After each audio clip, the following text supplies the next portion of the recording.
You and I are obviously at what they call a crossroads. So here's what's gonna happen.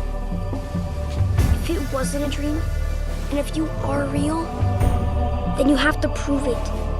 Like, right now.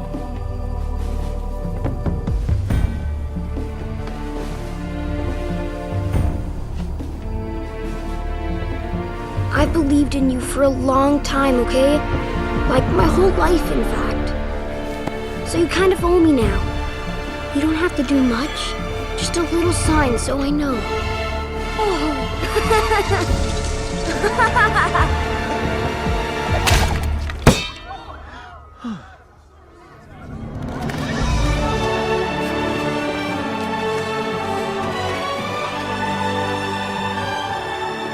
I bet you thought I wouldn't make it. I was beginning to wonder.